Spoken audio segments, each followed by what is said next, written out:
مرسلین نے ایک اناڑی کے ہاتھ میں کلہاڑی دے دی ہے اور کلہاڑی دینے کے بعد اس سے کہا ہے کہ اب اس کلہاڑی کا استعمال کرنا سیکھو۔ اناڑی نے پتہ ہے کیا کیا؟ اس اناڑی نے کلہاڑی کا استعمال سیکھنے کے لیے سب سے پہلے اپنے ہی درخت کی جڑیں کاٹنا شروع کر دی اور وہ اناڑی بہت شوق سے کلہاڑی کا استعمال کر رہا ہے۔ اسے لگ رہا ہے کہ جب اس کا باپ یہ دیکھے گا کہ اس نے کس طرح سے، لیکن وہ یہ بھول گیا کہ اس درخت کے سائے میں ہی اس کا باپ بیٹھا سو رہا ہے۔ اگر یہ درخت گرا تو اس کے باپ کی موت پکی، لیکن اس میں شایان کا کوئی قصور نہیں، قصور تو سارا مرسلین کا ہے۔ تو اس نے کبھی اپنے بیٹے کو کوئی کام کرنا سکھایا اور نہ ہی اس نے اپنے بیٹے کو کچھ اچھا سکھایا، اور اب جب وہ کسی قابل نہیں ہے تو اسے اتنی بڑی سیٹ دے دی۔ خیر، اب مرسلین کا تو جو ہونا ہے وہ ہو کر ہی رہے گا، لیکن اب جو شایان کی وجہ سے شازیہ کے گال لال ہونے والے ہیں اور ایک زوردار تماچا پڑنے والا ہے شایان کو، وہ شازیہ کی برداشت سے باہر ہے، کیونکہ شایان تو اب اپنے گھٹیا ہتھ کنڈوں سے باز نہیں آئے گا اور شازیہ بیچاری اپنے بیٹے، اپنے لاڈلے لاج دلارے کو بچانے کی پوری کوشش کرے گی، لیکن اب انسا خاموش نہیں رہنے والی۔ انسا کا تھپڑ پڑنے والا ہے شایان کو، کیونکہ جب انسا شاپنگ کر کے واپس آئے گی تو شایان ٹانٹ مارنے سے بالکل بھی باز نہیں آنے والا۔ انسا کو دراصل جب سیلری ملے گی تو وہ اپنے ہسبینڈ انس کے ساتھ باہر آؤٹنگ پہ جائے گی اور ڈھیر ساری شاپنگ کرے گی۔ جو ہی وہ شاپنگ کر کے واپس لوٹے گی اور شایان ان کے ہاتھ میں اتنے سارے شاپرز دیکھے گا اور شاپنگ بیگز دیکھے گا تو وہ سمجھے گا کہ پھوپھو نے شاید انس کے ساتھ ساتھ انسا کو بھی پیسے دینا شروع کر دیے ہیں۔ تو وہ طنزن انداز میں کہے گا کہ پہلے تو پھوپھی صرف انس کو پیسے دیتی تھی، اب اس کی بیوی کو بھی دینا شروع کر دیے ہیں۔ یہ بات کہنے کی دیر تھی کہ انسا کا غصہ 7ویں آسمان پہ پہنچ جائے گا۔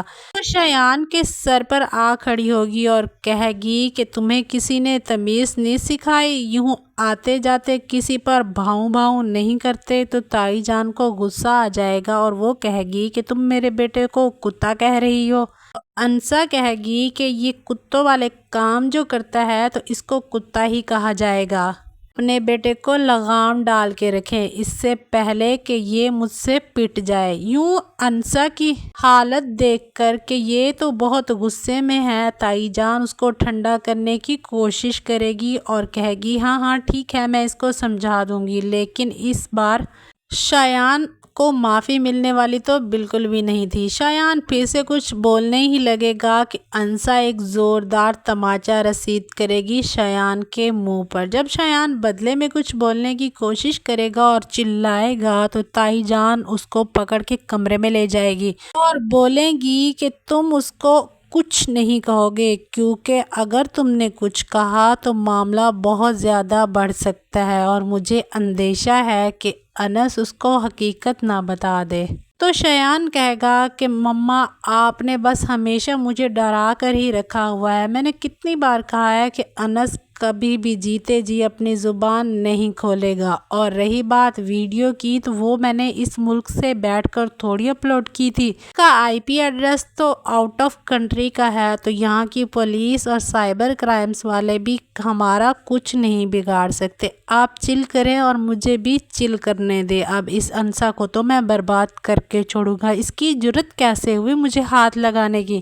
کیوں شازیہ کہے گی کہ تمہیں بھی اس کے ساتھ بدتمیزی نہیں کرنی چاہیے تھی، تم جانتے تو ہو وہ کس طرح کی لڑکی ہے، وہ کوئی انس تھوڑی ہے کہ خاموش ہو کر بیٹھ جائے گا، وہ انسا ہے، اپنا بدلہ لے کر رہتی ہے، برائے کرم تم اب اس سے دور ہی رہنا۔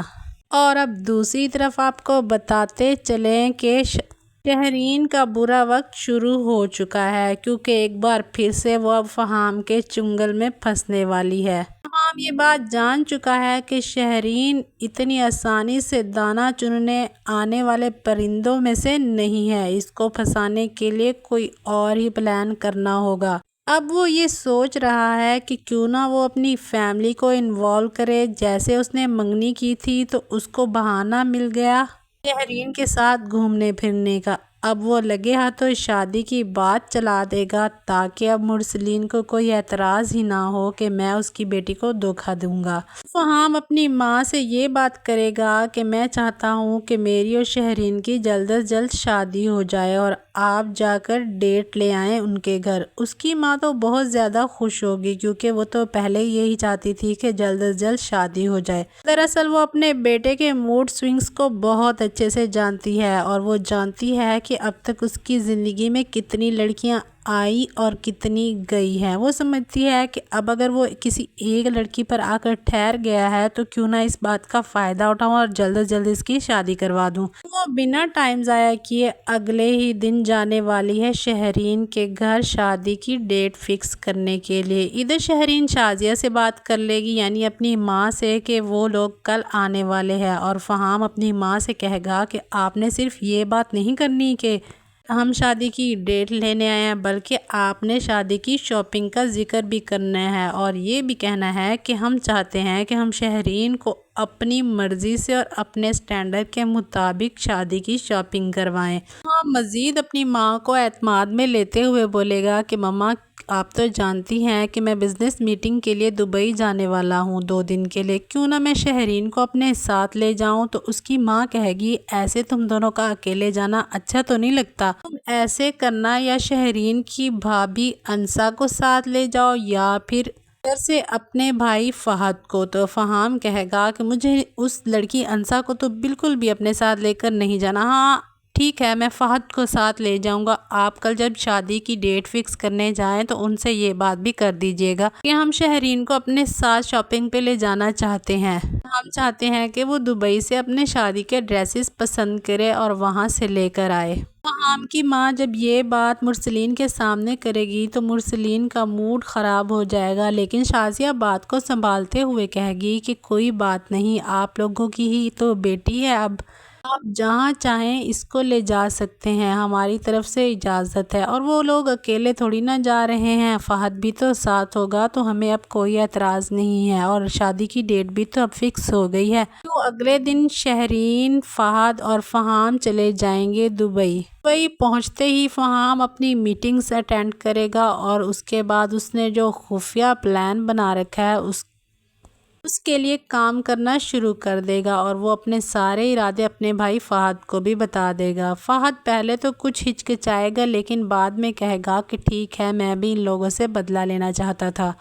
پہلے تو فہام شہرین کو شاپنگ پہ لے کے جائے گا اور اس کو گھمائے گا پھرائے گا اور پورا دبئی وزٹ کروانے کے بعد شام کے وقت جب ڈنر کا ٹائم ہوگا تو چپکے سے شہرین کے ڈرنک میں نشہ آور چیز ملا دے گا، جس کو پینے کے بعد شہرین پر غنودگی طاری ہو جائے گی اور وہ کہے گی کہ میں اپنے روم میں جا رہی ہوں کچھ ریسٹ کرنے کے لیے۔ شہرین جیسے ہی روم میں جائے گی تو فہام بھی پیچھے سے روم میں چلا جائے گا اور چیک کرے گا کہ یہ ہوش میں ہے یا بے ہوشی میں جا چکی ہے۔ جیسے ہی اس کو یقین ہو جائے گا کہ اب شہرین غنودگی میں آ چکی ہے اور اس کو کوئی ہوش نہیں، وہ اپنے دوستوں کو بلائے گا اور شہرین کی ویڈیو بنوا لے گا۔ شہرین کی ایک لڑکے نہیں بلکہ 3-4 لڑکوں کے ساتھ مختلف اینگلز میں ویڈیو ریکارڈ ہو جائے گی جو کہ فہام خود کرے گا۔ اگلی صبح شہرین دیر تک سوتی رہے گی۔ جب اس کو ہوش آئے گا تو وہ کہے گی پتہ نہیں آج سر اتنا بھاری بھاری کیوں ہو رہا ہے۔ فہام کہے گا کہ تمہیں زیادہ سونے کی وجہ سے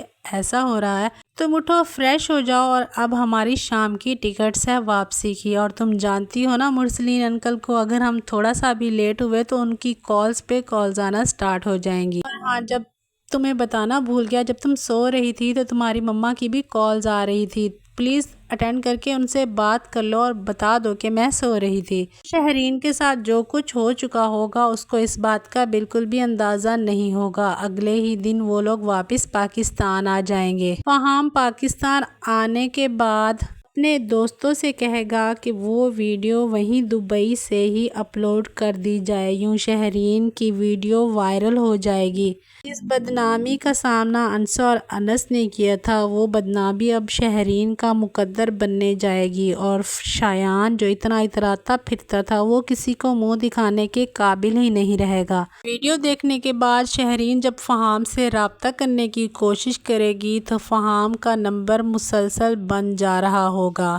کے بعد جیسے ہی فہام سے رابطہ ہوگا تو شہرین روتے ہوئے اس سے بولے گی کہ پتہ نہیں وہ ویڈیو کس نے وائرل کی ہے اور میں تو ان لوگوں کو جانتی بھی نہیں ہوں۔ فہام شہرین سے غصے سے بات کرے گا اور کہے گا کہ دبئی میں تمہارے پہلے سے ہی کوئی عاشق موجود تھے تو یوں میرے ساتھ جانے کی تمہیں کیا ضرورت تھی۔ شہرین یہ سننے کے بعد ہکا بکا رہ جائے گی اور رونے لگ جائے گی اور کہے گی کہ تم میری محبت پر شک کر رہے ہو، میں نے صرف تم سے محبت کی ہے اور تم سے ملتی رہی ہوں، اس کے علاوہ میری زندگی میں کبھی بھی کوئی شخص نہیں آیا۔ پھر فہام کہے گا تو یہ ویڈیو کیسی؟ یہ کون ہے جو تمہارے ساتھ ہے؟ میں تو اس وقت میٹنگ میں تھا، تم تو اکیلی تھی نا ہوٹل میں، تو بتاؤ یہ لوگ کہاں سے اور کیسے تمہارے ساتھ ویڈیو بنا کے چلے گئے؟ زیادہ بھولی بننے کی کوشش مت کرو اور ہاں آج کے بعد مجھ سے رابطہ مت کرنا، تمہارا اور میرا سفر بس یہیں تک تھا، اب ہماری اس منگنی کو ہمیشہ ہمیشہ کے لیے ختم کرو، میں تم جیسی بدکردار لڑکی کے ساتھ زندگی تو کیا ایک پل بھی نہیں بتانا چاہوں گا۔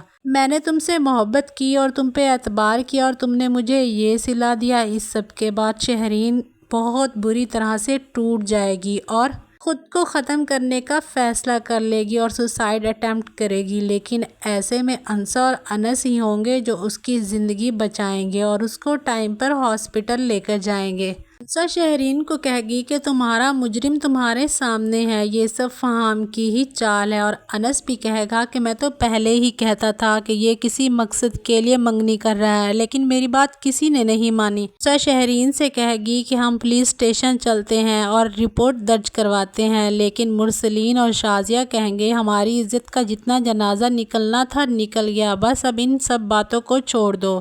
اور اب دوسری طرف شایان جو ہے وہ اپنے ڈیڈ کا بزنس بری طرح سے تباہ کر دے گا، اپنے دوستوں کے کہنے پر ایک کمپنی میں بہت سارا سرمایہ لگا دے گا اور وہ کمپنی پاکستان میں رجسٹرڈ نہیں ہوگی، یوں سارا فیلیئر ہونے والا ہے مرسلین کے ساتھ۔